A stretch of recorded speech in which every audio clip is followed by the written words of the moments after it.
very much. I'm going to sit here if that's okay. I'll kind of slide up and maybe get to see you guys. That was a song called Now Is the Time. It was written by Charlie Parker. And the interesting thing, let me get a coaster so I don't who's on this gorgeous floor. You know, this floor is a survivor of the great Tom Terry flood of 2000. One of them. So, now's the time. So Charlie Parker, it's so wonderful to be asked to talk about Charlie Parker because he's obviously the most important jazz musician of my generation. I mean, before Charlie Parker, there was Louis Armstrong, of course, Duke Ellington. There were a lot of very important jazz musicians, but for people of my age, Charlie Parker was the man. He invented the vocabulary that I am still trying to play, and I'm sure I could spend several lifetimes trying to master this vocabulary without actually feeling I've mastered it. He was born in 1920 in Kansas City. He grew up at Kansas City when he was a kid. Was basically a poor town. If you see pictures of the area which later became known as the Great Jazz Areas, it was pretty rough and tumble. And he was certainly not an advantaged child, but he did have the advantage of a loving mother and loving people around him.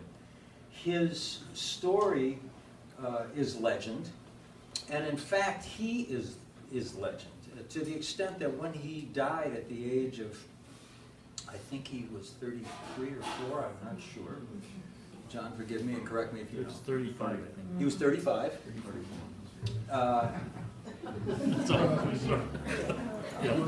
We'll negotiate his death Give or later. take a couple years.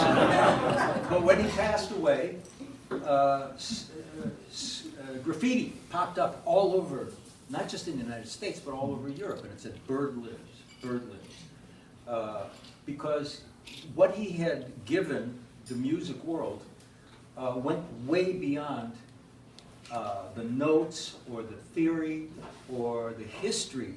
He invented a way of approaching music. And I once said to Dizzy Gillespie, Charlie Parker's great partner in crime, the trumpet player, I said, well, you know, you and Charlie Parker invented this language. And Dizzy said, well, yes, I played a part, he said. But the real inventor was Charlie Parker because he brought the blues to it and he brought that rhythmic freedom to it.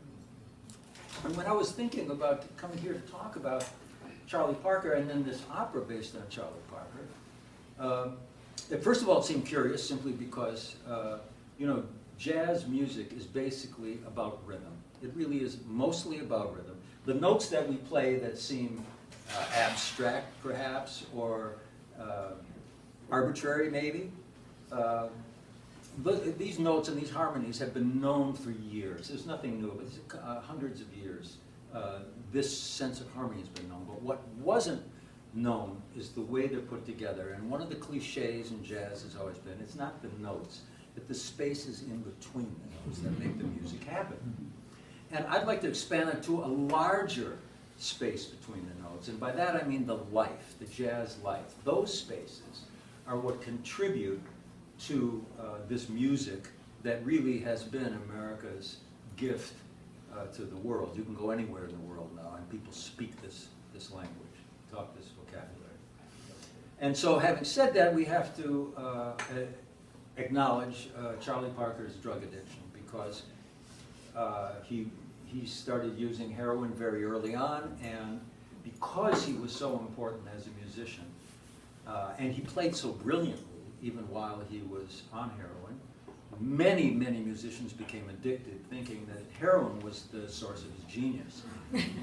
And for years, decades really, heroin played a big part in the jazz life and the spaces between the notes. And Charlie Parker used to say, don't do what I do do what I say, but of course, you know, from raising children, that doesn't work.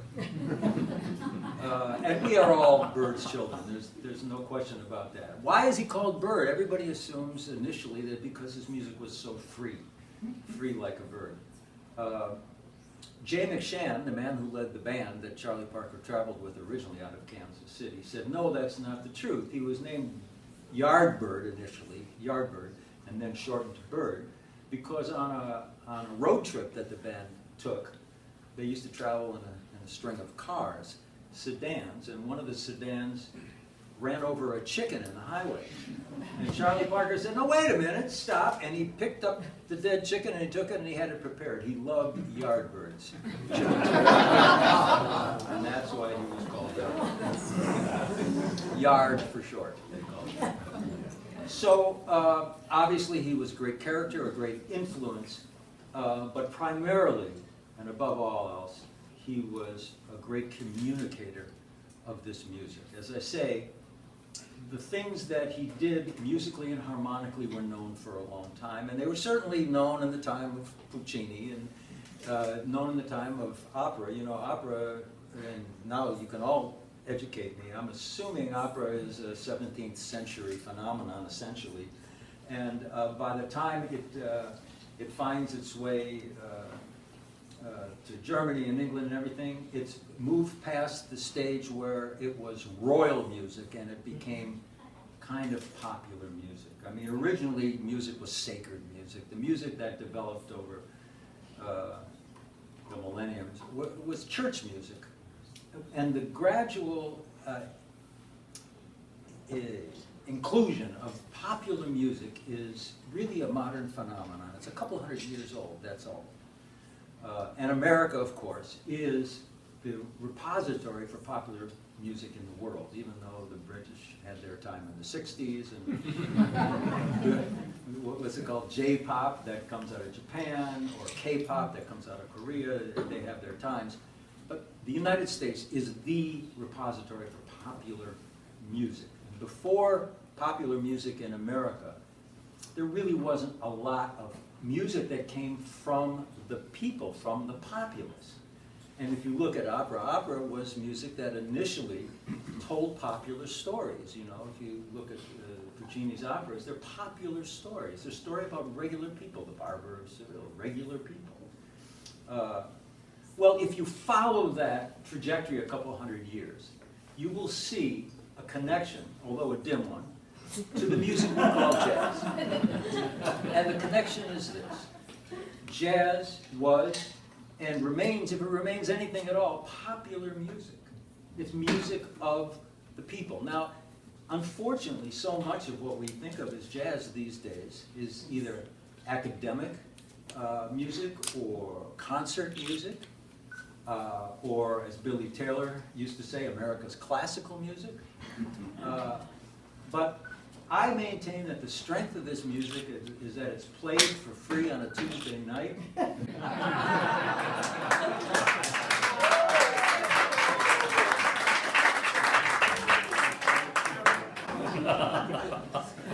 Thanks, Ricardo. Thank you.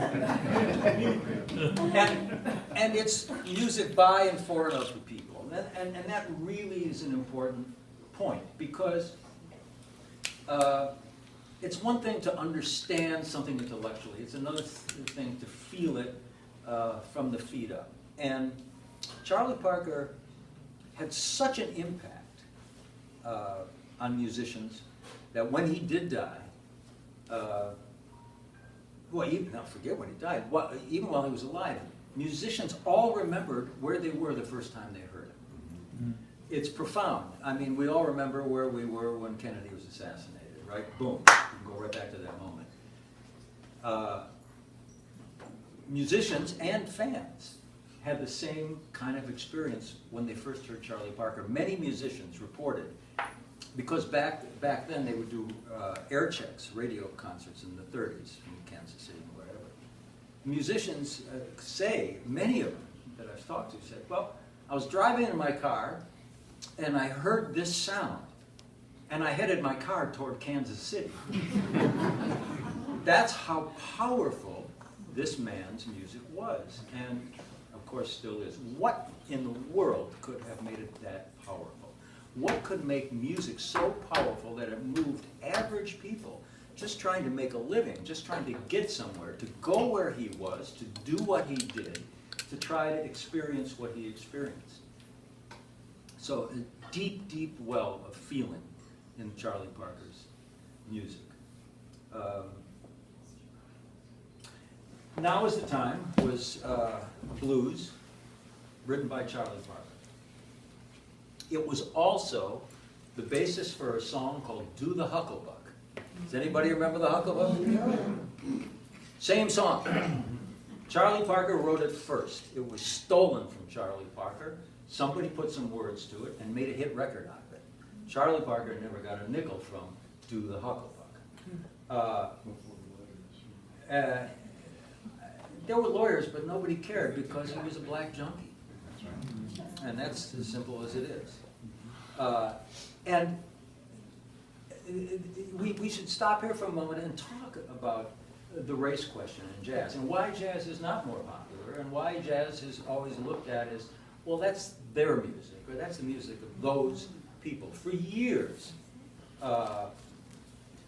jazz players, great jazz piano players, would come to a concert hall, and they would take the Steinway, the gorgeous Steinway like this, and move it aside, and not let the jazz piano player play it. Well, jazz player play. They would talk about great musicians like Thelonious Monk and say, well, he can't do what Rubinstein can do. No, but Rubinstein can't do what Monk can do. I think we talked about that. So the race question was very much a part of the experience of Charlie Parker and his compatriots. And we're talking now about post-World War II. Charlie Parker got to New York originally in the end of the 30s, started the 40s. He went up to Harlem to a club called Mittens, where Howard McGee, the trumpet player, and Thelonious Monk, the piano player, were playing. First time he went to New York, he got a job washing dishes in a chili house. And he heard a lot of music. And you know, you assume that Charlie Parker, I mean, I've sketched this larger-than-life figure, was always larger than life, but that's not the case. There's a famous story about him playing at a jam session in Kansas City when he was just a kid. I don't know, let's say 16, 17 years old, whatever it was. And apparently, he had picked up the horn, and he'd learned to play a couple tunes on it. Like, let's just say Cherokee and, I don't know, arbitrarily. And he went to the session, and they called a tune, and he stood up, and he started playing Cherokee. And Papa Joe Jones, a very famous drummer, notoriously, at that session, unscrewed the ride cymbal from his drum kit and threw it out onto the floor, and it smashed and crashed and gone Charlie Parker, and he left in humiliation. And he went and, what musicians have called for years, he went into the woodshed. He went somewhere and studied and got himself together, and he came back, and what he came back with was unprecedented. He went off, and he came back with something unprecedented. And he I was going to say impacted, but you know, he infected every musician who heard him subsequently, in part because of the profound blues feeling of his playing. And when you hear the flurries of notes, and I'm going to talk a little bit about why we play the notes we play and how Charlie Parker developed that musical vocabulary. But as Dizzy Gillespie said, his contribution, what he brought to this, really was a sense of the importance of the blues. The great guitar player Leadbelly once said, when somebody asked him, Leadbelly, what is the blues? He said, well, the blues is a feeling, and when it hits you, it's the real news. It's the real news. That's as good a definition as anything. People like to say, well, the blues is when you're down and you have trouble. No, there's happy blues, sad blues, fast blues, slow blues. The blues is a form without a form. It's a content without a form. Let me put it that way. It's a content without a form. There are lots of different kinds of blues, 8-bar, 16-bar, 12-bar, 24, 32. The blues is not the form. The blues is the content that goes into the form. It's an approach. It's playing from a particularly tender emotional place, a place that everybody shares, that everybody understands, everybody experiences. the same feelings. So when we talk about Charlie Parker and race, we have to confront the fact that, well, first of all, and I maintain that, and it's a bizarre thing to say, especially in these times, but racism is impossible. And the reason racism is impossible is because there is only one race. There's the human race. Everything else is local color. There is no way to separate what a human being is by the color of their skin. It's ridiculous. And yet, racism has determined and defined, as we see in our face 24 hours a day, our lives. It's extraordinary. But Charlie Parker, when you heard his music, you understood immediately and intimately that we are all brothers, that there's nothing that separates us. That if you can stand up and play, you are human, and everything else is local color. And it's not that Louis Armstrong didn't do that. It's not that Louis Armstrong didn't come up from New Orleans and go to Chicago and impress all those young white kids from the high schools who hung out and heard him. It's not that Duke Ellington didn't inspire Benny Goodman. It's not that Jimmy Lunsford didn't inspire Gil Evans and lots of other people. It's that Charlie Parker did it at a time and a place and in a way that the academies couldn't deny. They tried for a long time to deny it, but ultimately they couldn't deny it. The music was too complicated. It was too elevated. There was no way to say, well, they're just playing anything. Then you play it. If they're just playing anything. And so he called this, and he and his compatriots were very clear on this, that it was the first sign in a way of black militancy in show business. Because to play this music, they weren't going to tell you how to play this music. Today, you can go to the university and learn how to play this music. When I came to the University of Wisconsin in 1960, you could not study jazz. They would not teach it to you here. And if you wanted to go and study theory in the music department, you had to do it as a performance major of Western classical music, right? Today, 500,000 students from high school and colleges around the United States study jazz music. So, we have Charlie Parker to thank for all the good and the bad that I've just talked about, all the history that we just talked about. And Bird lives.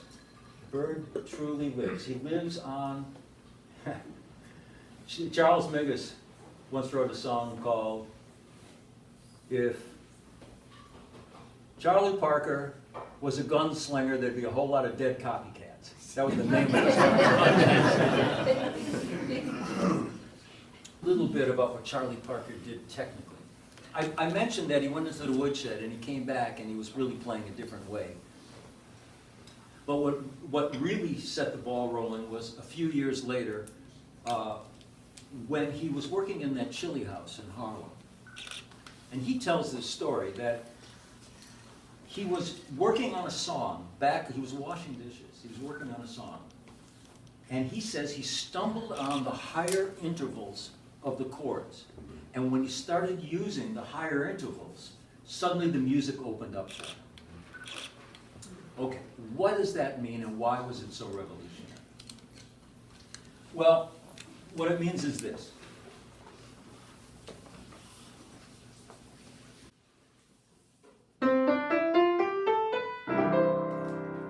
Major scale, everybody's got it. Major chords, everybody's got them.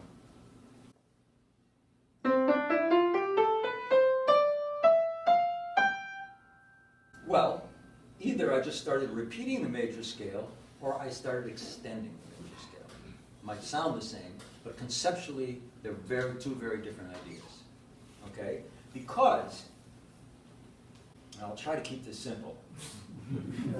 If I keep this in terms of chords, and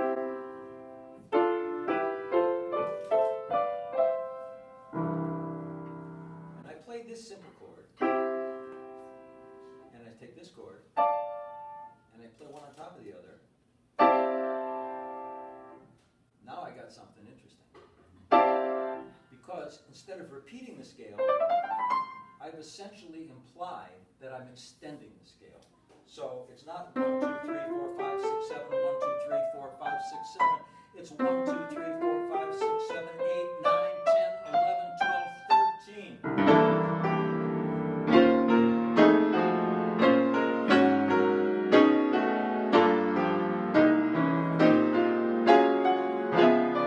What is all that? It's the upper intervals. It's the upper intervals.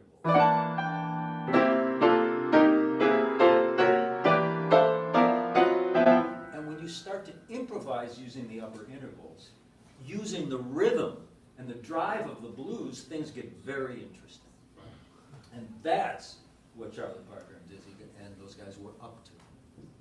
Again, it's not that this stuff was unknown.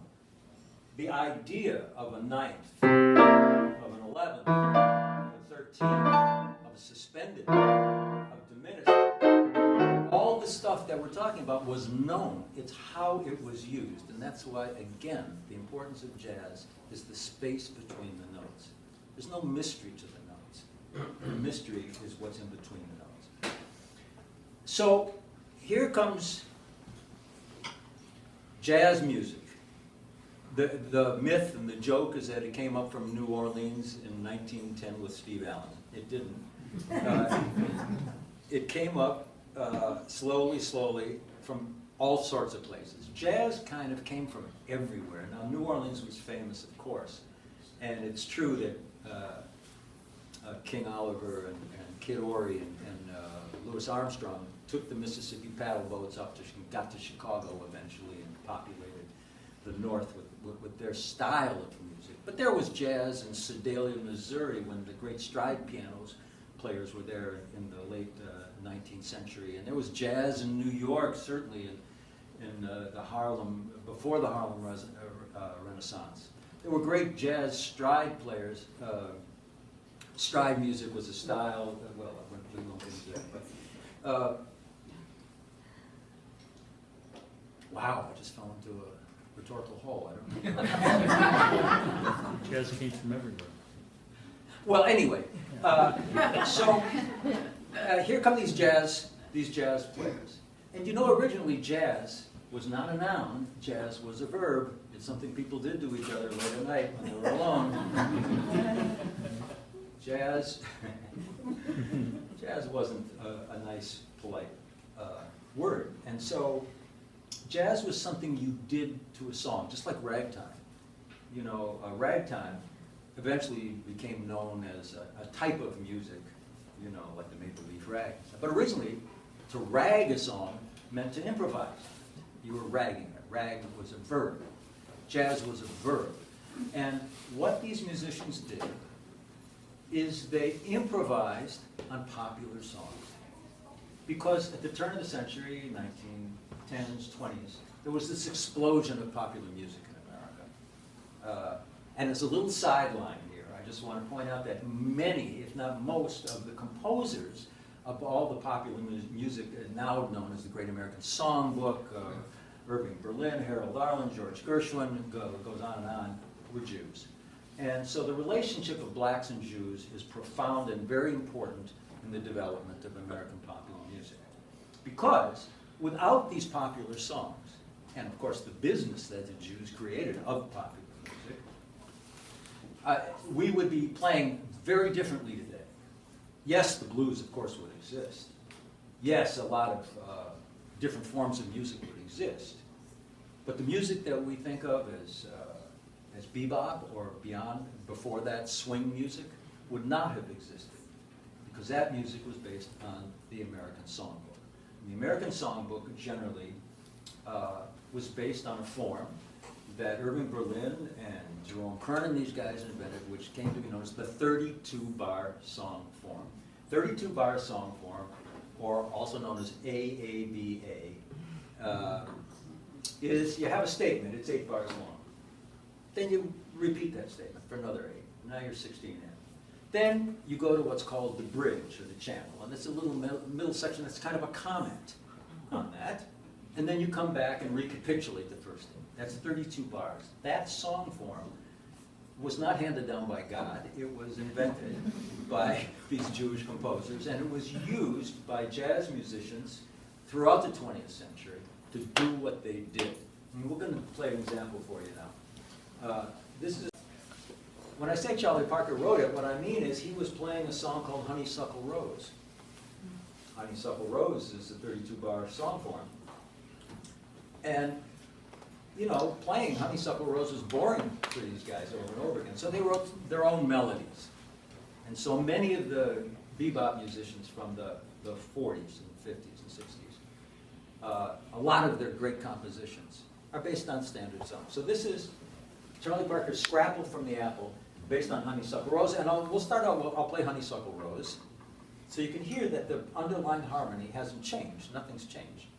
But after I play Honeysuckle Rose, I'm going to play Scrapple from the Apple, and you see Charlie Parker, his rhythmic concept, his harmonic concept, was the equivalent of modernism in painting, let's say, where suddenly it became abstract and cubist, but when you talk to the abstract expressionists, they said, no, I'm painting reality, I'm not playing with you. Okay, so here's Honeysuckle Rose, Scrapple.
breakthroughs, watershed events in popular culture was when popular culture split off from sacred music, when the church no longer controlled what music got written, what music got recorded, what music lived, and what music died. But one of the great ironies of that is simply this. This music, this popular music, is sacred music. This is your music, our music. This is sacred music. What I mean by that is when people hear this music, they stop whatever they're doing and point their car to Kansas City.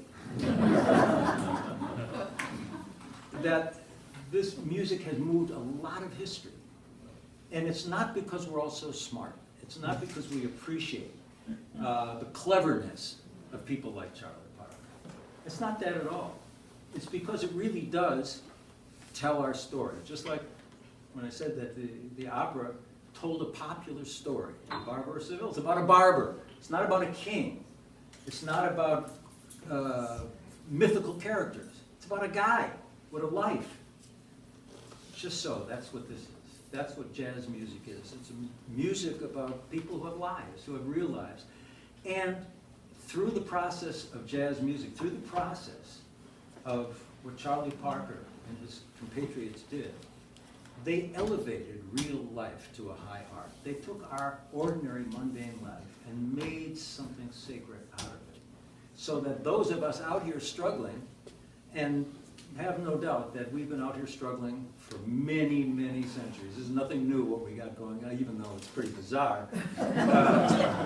People have been struggling for a long time, and we're going to keep struggling. And one of the reasons we wake up in the morning is because we have art.